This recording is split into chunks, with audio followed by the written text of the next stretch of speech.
ഇന്നത്തെ വീഡിയോയിൽ നമ്മൾ അറ്റാക്സിൻ്റെ കണ്ടിന്യൂഷനാണ് പറയുന്നത്. ഓൾമോസ്റ്റ് 16 ടൈപ്സ് ഓഫ് അറ്റാക്സ് നമ്മൾ ലാസ്റ്റ് ക്ലാസ്സിൽ പറഞ്ഞിരുന്നു. അപ്പോൾ അതിൻ്റെ കണ്ടിന്യൂഷനാണ്. അപ്പോൾ അറ്റാക്ക് എന്ന് പറഞ്ഞാൽ നമുക്ക് എന്താണെന്ന് അറിയാം. നമ്മൾ ഇൻഫർമേഷൻ സിസ്റ്റത്തിൻ്റെ വൾണറബിലിറ്റി അല്ലെങ്കിൽ വീക്ക്നെസ് അതിനെ എക്സ്പ്ലോയിറ്റ് ചെയ്ത് ഒരു തേർഡ് പാർട്ടി നടത്തുന്ന ഒരു ആക്ടിനെയാണ് നമ്മൾ അറ്റാക്ക് എന്ന് പറയുക. അപ്പോൾ ഇൻഫർമേഷൻ അല്ലെങ്കിൽ സിസ്റ്റം ഡാമേജ് ചെയ്യുക അല്ലെങ്കിൽ സ്റ്റീൽ ചെയ്യുക ഇങ്ങനെയൊക്കെ ആയിരിക്കും അതിൻ്റെ ഉദ്ദേശം അല്ലെങ്കിൽ ടാർഗറ്റ് എന്ന് പറയുന്നത്. അപ്പോൾ അറ്റാക്സ് കുറേ ടൈപ്സ് നമ്മൾ പറഞ്ഞു. ഇനി ബാക്കി റിമൈനിങ് ടൈപ്സാണ് നമ്മൾ ഡിസ്കസ് ചെയ്യുന്നത്. So 8th one is spoofing. So it's a technique used to gain unauthorized access to computers. അപ്പോൾ ഇവിടെ ഇൻട്രൂഡർ എന്താ ചെയ്യുകയെന്ന് പറഞ്ഞാൽ ഒരു ട്രസ്റ്റഡ് ആയിട്ടുള്ള ഒരു നോഡിൻ്റെ IP കളക്ട് ചെയ്യുക ബൈ സം മെത്തേഡ്സ്. ഒന്നുകിൽ എന്തെങ്കിലും ഓട്ടോമേറ്റഡ് മെത്തേഡ്സ് വഴിയോ അല്ലെങ്കിൽ ഹാക്കേഴ്സ് പല മെത്തേഡ്സ് ഉപയോഗിച്ചായിരിക്കും ഈ ട്രസ്റ്റഡ് IPs കളക്ട് ചെയ്യുക. ഈ IP കളക്ട് ചെയ്ത് കഴിഞ്ഞിട്ട് ഈ IP ഫോർജ് ചെയ്ത് ആ അഡ്രസ്സിൽ നിന്നാണെന്നുള്ള രീതിയിൽ അവർ മെസ്സേജസ് അയക്കും. അപ്പോൾ അതാണ് ഈ സ്പൂഫിങ് അല്ല IP സ്പൂഫിങ് എന്ന് പറഞ്ഞ പ്രോസസ്സ്. അപ്പോൾ ഈ അയക്കുന്ന മെസ്സേജിൽ പാക്ക് ആൻഡ് ഹെഡേഴ്സിനെ മോഡിഫൈ ചെയ്യുക, എന്നിട്ട് ഈ ഫോഴ്സ്ഡ് ആയിട്ടുള്ള അഡ്രസ്സ് അതിനുള്ളിൽ സോഴ്സ് അഡ്രസ് ആയിട്ട് പ്ലേസ് ചെയ്യുക. നമ്മൾ ചില റൂട്ടേഴ്സ് അല്ലെങ്കിൽ ഫയർവാൾ കോൺഫിഗറേഷൻസ് എല്ലാ അറേഞ്ച്മെൻറ്റ്സ് ഒക്കെ വഴി നമുക്ക് IP സ്പൂഫിങ് ഒരു പരിധിവരെ പ്രൊട്ടക്ട് ചെയ്യാൻ വേണ്ടി പറ്റും.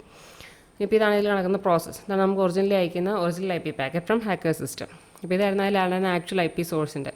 ഇവിടെ എന്താ ചെയ്തതെന്ന് പറഞ്ഞാൽ നമ്മൾ കറസ്പോണ്ടിങ് പാക്കറ്റിൻ്റെ ഹെഡറിനെ എഡിറ്റ് ചെയ്യുന്നു അല്ലെങ്കിൽ ചേഞ്ച് ചെയ്യുന്നു. എന്നിട്ട് IP സോഴ്സായിട്ട് വേറെ ഏതൊരു ട്രസ്റ്റഡ് നോഡിൻ്റെ IP ആണ് ഇവിടെ പ്ലേസ് ചെയ്യുന്നത്. അപ്പോൾ ഇത് നമ്മളുടെ സ്പൂഫ്ഡ് അല്ലെങ്കിൽ മോഡിഫൈഡ് IP പാക്കറ്റാണ് ഈ കാണുന്നത്.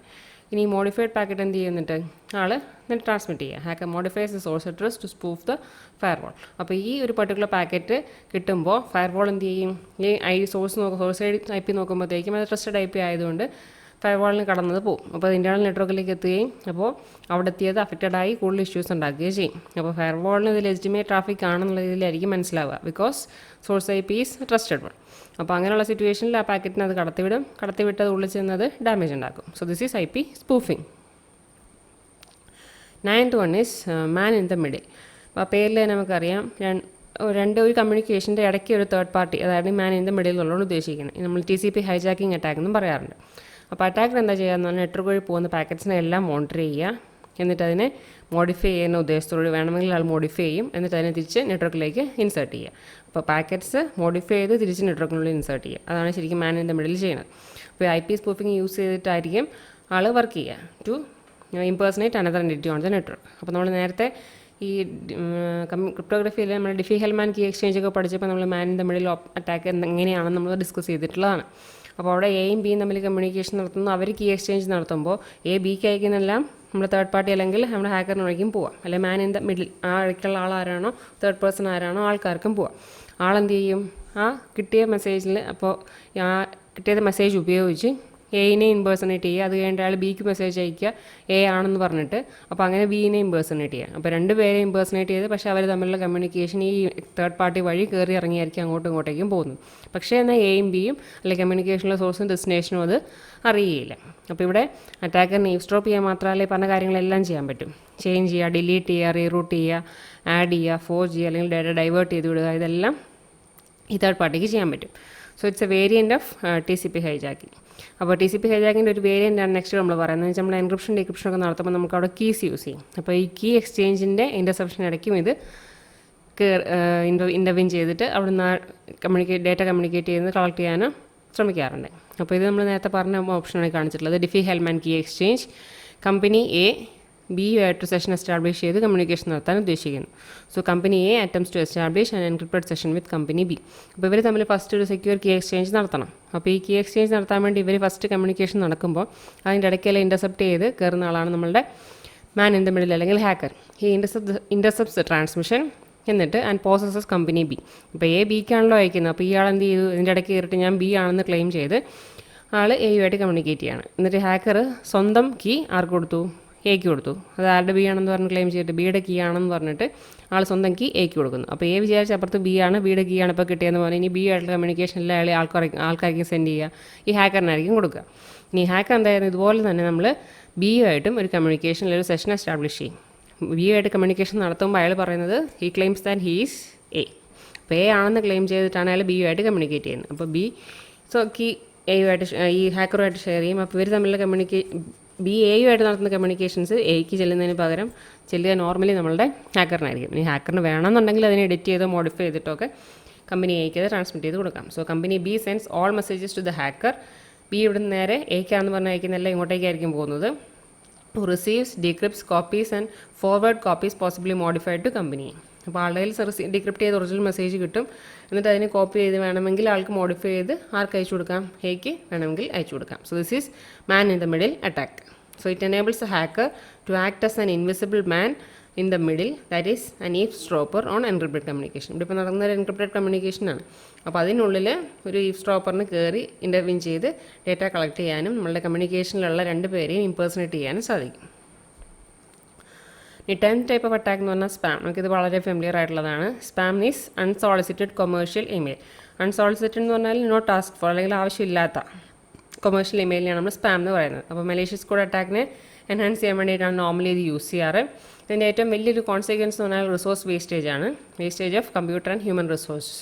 ഇനി പല ഓർഗനൈസേഷനിലും ഈ സ്പാം മെയിൽസിൻ്റെ ഫ്ലഡിങ്ങിനെ തടയാൻ വേണ്ടിയിട്ട് ഇമെയിൽ ഫിൽറ്ററിംഗ് മെത്തേഡ്സ് യൂസ് ചെയ്യാറുണ്ട്.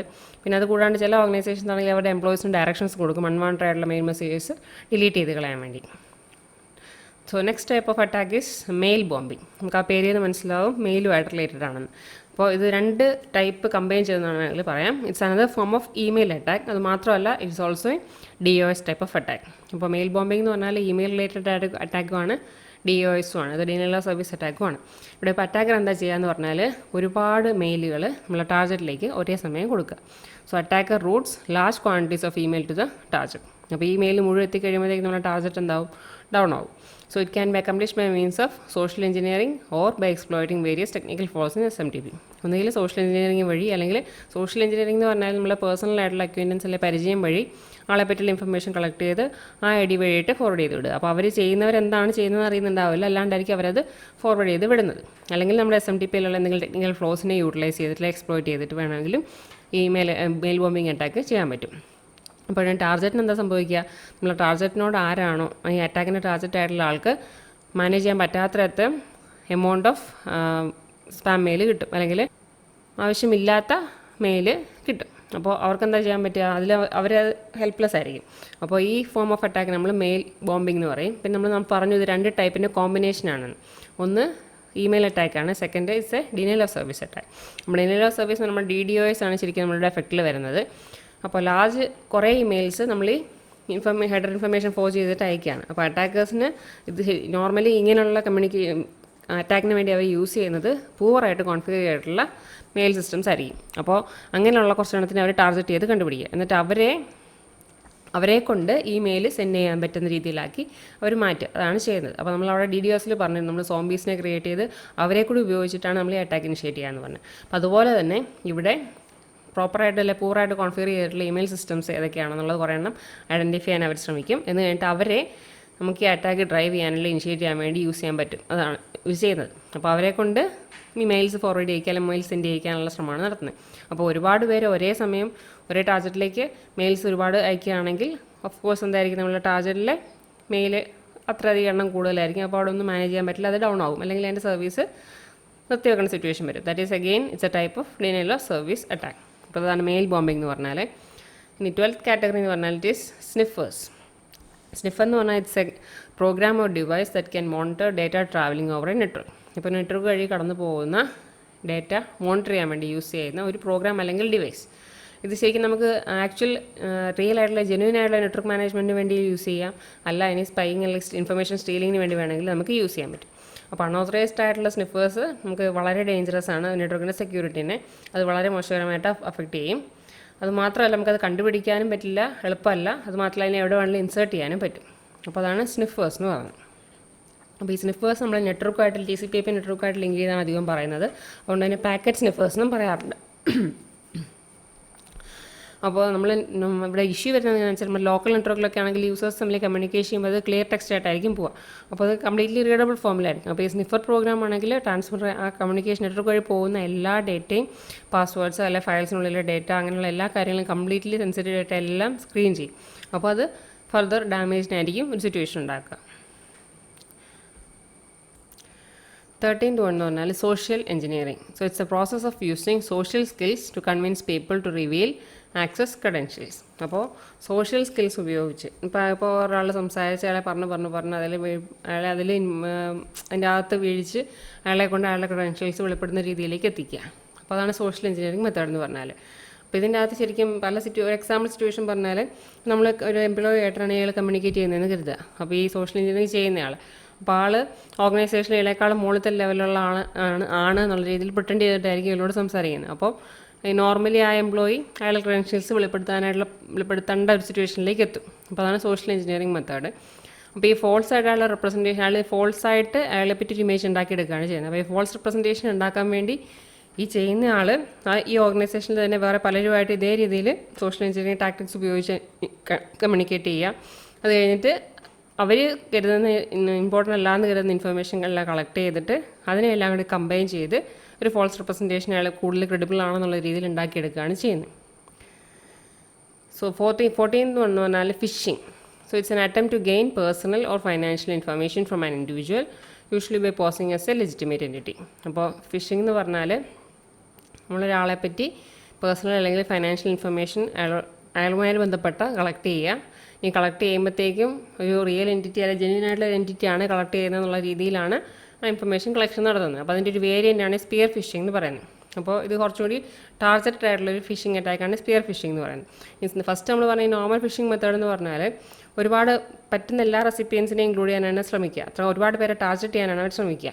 ഈ സ്പിയർ ഫിഷിംഗ് എന്ന് പറഞ്ഞാൽ ആ ടാർഗറ്റ് നമ്മളൊന്ന് ചെറുതാക്കും എന്ന് പറഞ്ഞാൽ ഒരു ചെറിയ ഗ്രൂപ്പിനെ ആയിരിക്കും അവിടെ ടാർഗറ്റ് ചെയ്യാൻ ശ്രമിക്കുന്നത്. So spear phisher sends a message that appears to be from an employer, a colleague or other legitimate correspondent to a small group. അപ്പോൾ ഫസ്റ്റ് നോർമൽ ഫിഷിംഗ് ആണെങ്കിൽ ടാർഗറ്റ് ചെയ്യുന്ന പരമാവധി ആൾക്കാരെ ടാർഗറ്റ് ചെയ്യാനാണ് ശ്രമിക്കുക. ഈ സ്പിയർ ഫിഷിംഗ് ആണെങ്കിൽ അതിൻ്റെ ഒരു വേരിയൻ്റാണ് വളരെ ചെറിയൊരു ഗ്രൂപ്പിനെ ആയിരിക്കും ടാർഗറ്റ് ചെയ്യാൻ ശ്രമിക്കുക. ഈ അറ്റാക്കിന് നമ്മൾ നോർമലി ഒന്നുകിൽ ഒരു പ്രോഡക്റ്റ് യൂസ് ചെയ്യുന്നവരോ അല്ലെങ്കിൽ ഒരു വെബ്സൈറ്റ് യൂസറുമായിട്ട് യൂസ് ചെയ്യുന്നവരെയൊക്കെ അങ്ങനെയുള്ളവരെയാണ് നമ്മൾ ഈ സ്പിയർ ഫിഷിംഗ് മെത്തേഡ് കൊണ്ട് ടാർഗറ്റ് ചെയ്യാൻ ഉദ്ദേശിക്കുന്നത്. ഈ ഫിഷിംഗ് അറ്റാക്സിന് മെയിനായിട്ട് 3 പ്രൈമറി ടെക്നിക്സാണ് യൂസ് ചെയ്യാറ്. ഒന്ന് URL manipulation, then website forgery and phone phishing. ഇനി URL മാനിപ്പുലേഷൻ എന്ന് പറഞ്ഞാൽ ഈ അറ്റാക്കേഴ്സ് ഇമെയിൽ അയക്കും. ഈ ഇമെയിലിനുള്ളിൽ എന്താ ഉണ്ടാവുക, HTML കോഡ് HTML എംബഡ് ചെയ്തിട്ടായിരിക്കും അവർ വിടുന്നത്. ഇനിയിപ്പം ഈ HTML ലിങ്ക് അവർ ഓപ്പൺ ചെയ്യുകയാണെങ്കിൽ അവർ ഒരു ഫോഴ്സ്ഡ് ആയിട്ടുള്ള ഒരു വെബ്സൈറ്റിലേക്കായിരിക്കും അവർ എത്തുക. അപ്പോൾ അതാണ് URL മാനിപ്പുലേഷൻ മെത്തേഡ്. ഇനി വെബ്സൈറ്റ് ഫോർജറി എന്ന് പറഞ്ഞാൽ ഇപ്പോൾ ഒരു വെബ്സൈറ്റ് അവർ ഫോർജ് ചെയ്ത് ക്രിയേറ്റ് ചെയ്ത് വെക്കും. നമുക്ക് ആ പേജ് കാണുമ്പോൾ അത് റിയൽ അല്ലെങ്കിൽ ജെന്യൂൻ ആണ് അല്ലെങ്കിൽ ലെജിറ്റിമേറ്റ് ആയിട്ടുള്ള പേജ് ആണെന്ന് നമുക്ക് തോന്നും. ഇനി അറ്റാക്കർ എന്ത് ചെയ്യും, ഈ യൂസേഴ്സ് അവിടെ ആ റിയൽ സൈറ്റ് ആണെന്ന് കരുതി യൂസേഴ്സ് എൻ്റർ ചെയ്യുന്ന ക്രെഡൻഷ്യൽസ് എല്ലാം ഉപയോഗിച്ച് ഫർദർ ട്രാൻസാക്ഷൻസ് പെർഫോം ചെയ്യുക, അല്ലെങ്കിൽ ഫണ്ട് ട്രാൻസ്ഫർ ചെയ്യുക, അല്ലെങ്കിൽ ബിൽ പേയ്മെൻറ്റ് അങ്ങനെയുള്ള കാര്യങ്ങളൊക്കെ ചെയ്യുന്നതാണ് ഈ വെബ്സൈറ്റ് ഫോർജറി. ഇനി ഇതിൽ തന്നെ തേർഡ് ടൈപ്പ് ഓഫ് മെത്തേഡ് എന്ന് പറഞ്ഞാൽ phone phishing. So it is pure social engineering. അപ്പോൾ ഫോൺ എന്ന് പറയുമ്പോൾ നമുക്കറിയാം അറ്റാക്കർ നോർമലി ഇവിടെ എന്താ ചെയ്യുക എന്ന് പറഞ്ഞാൽ വിക്ടിമിനെ ഫോൺ വഴി വിളിക്കുക, എന്നിട്ട് വിളിച്ചിട്ട് സംസാരിക്കുക, വേറെ ആരോ ആണെന്നുള്ള രീതിയിൽ പ്രിട്ടൻഡ് ചെയ്തിട്ടാണ് ഇതിൽ സംസാരിക്കുക. അപ്പോൾ ഇതിലുള്ള സംസാരത്തിൻ്റെ ഉദ്ദേശം അയാളെ പറ്റി പ്രൈവറ്റ് ഇൻഫർമേഷൻ അല്ലെങ്കിൽ കോൺഫിഡൻഷ്യൽ ഇൻഫർമേഷൻ അല്ലെങ്കിൽ ഫൈനാൻഷ്യൽ ഇൻഫർമേഷൻ ഒക്കെ കളക്ട് ചെയ്യുക എന്നുള്ളതാണ് ഈ വിളിക്കുന്ന ആളുടെ ഉദ്ദേശം. അപ്പോൾ ആൾക്കാരെ ഇമ്പേഴ്സണേറ്റ് ചെയ്യുക, അതാണ് ഉദ്ദേശിക്കുന്നത്. They may impersonate someone who is known to the potential victim only by reputation. അപ്പോൾ അയാൾക്ക് പരിചയമുള്ള വേറെ ആരെങ്കിലും ആണെന്നുള്ള രീതിയിലായിരിക്കും ഇവർ സംസാരിക്കുന്നത്. അപ്പോൾ that is phishing. Then 15th one is pharming. Pharming എന്ന് പറഞ്ഞാൽ നമ്മളുടെ വെബ് ട്രാഫിക്കിനെ റീഡയറക്റ്റ് ചെയ്യുക. So redirection of legitimate web traffic to an illegitimate site for the purpose of obtaining private information. അപ്പോൾ ആക്ച്വലി ഒരു പർട്ടിക്കുലർ ലിങ്ക് ആയിരിക്കും നമ്മളുടെ user try ചെയ്യുന്നത്, പക്ഷേ ആ ഒരു ലിങ്കിനെ എഡിറ്റ് ചെയ്ത് അതിനെ റീറൂട്ട് ചെയ്ത് വേറെ ഏതെങ്കിലും ഒരു സൈറ്റിലേക്ക് റീഡയറക്റ്റ് ചെയ്ത് വിടുക. So that they can collect private information. അപ്പോൾ അതിന് ട്രോജൻസ്, വേംസ് അല്ലെങ്കിൽ വൈറസ് ടെക്നോളജീസ് ഒക്കെയാണ് യൂസ് ചെയ്യാറ്.